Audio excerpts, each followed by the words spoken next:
opposition side, we're going to give the floor to Austin. Hey, ladies and gentlemen, I welcome you all to the discussion of this really interesting issue. And before starting doing my speech, I first wanted to give a definition of the word voting. What does voting mean? When a person votes, he gives his preference to the program, to the conditions that the government promises the society to provide. So every voter cares only for his own interest. Every voter tries to vote for the programs that will make a great benefit for him or for her. So the second part, the second speaker of the government said that he admitted that education quality actually is not really good in this country.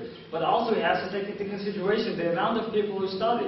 An example can be this university at Balmain, or our own university, Moscow State, MGIMO, where I can say that 100% of the students, they all study perfectly and that they all understand everything.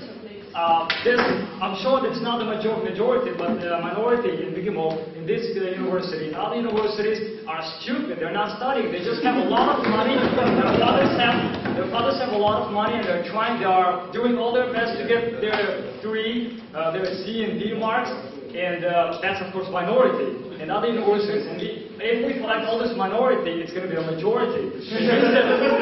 It means that in the future, these people are going to have the right, because they are going to have high education, they are going to have the right to give 2 votes or extra votes or whatever they said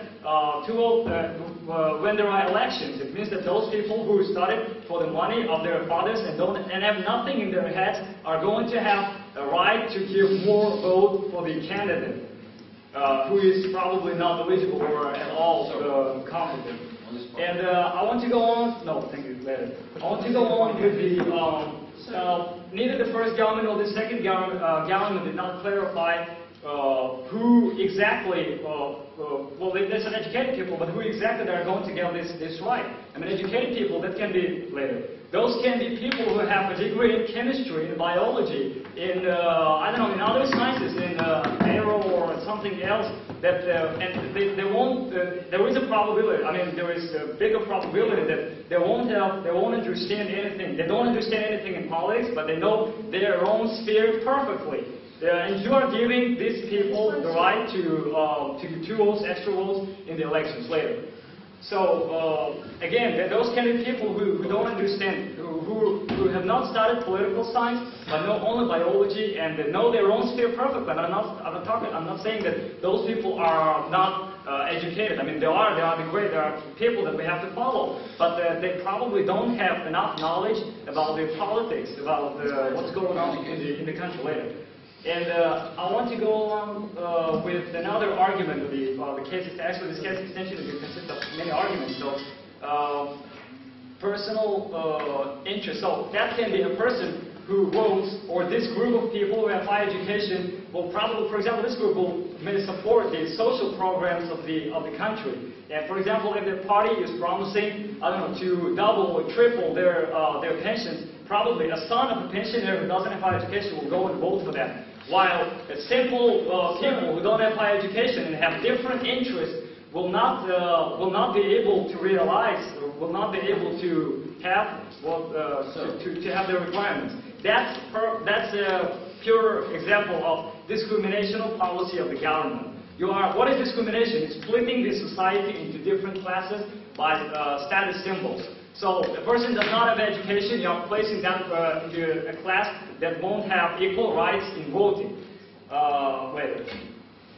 So also the parties may work out their programs, and they may orient these programs to a certain group of people. They know that they will probably start calling all educated people and giving only privilege and all the best conditions for educated people. And when we say not uneducated people, we have to remember that our grandfathers, who in the 1940s did not have a chance to receive higher education, are not going to have this right. While they do require respect. We are also taking into consideration the smart, the clever students of MGIMO, Balmain, and other universities. who unless they receive their diploma, are not going to have a right to vote. There were mentioned all the important things like equality, democracy. Those are of course really important. What else I wanted to talk is all of the documents, important, crucial documents of all the countries, Russian Constitution, the United Nations Convention, they all claim that equality is very important, and other policies like the government is planning to do are going to that's going to be discrimination. You're splitting people. There is discrimination. You see people who are educated, not educated, and giving privilege to those who are educated. Also, you said that you will have a better society by giving this right only to educated people. I think there is no correlation between the prosperity of the society and those people who are going to vote, because it was mentioned those can be the people who have no understanding in politics and haven't studied political science and will have a right to vote and get 2 or 1.5 votes for higher education and 2 votes for PhD. That's ridiculous. And for all the arguments, the arguments that I did, I beg you to oppose. Thank you very much. And now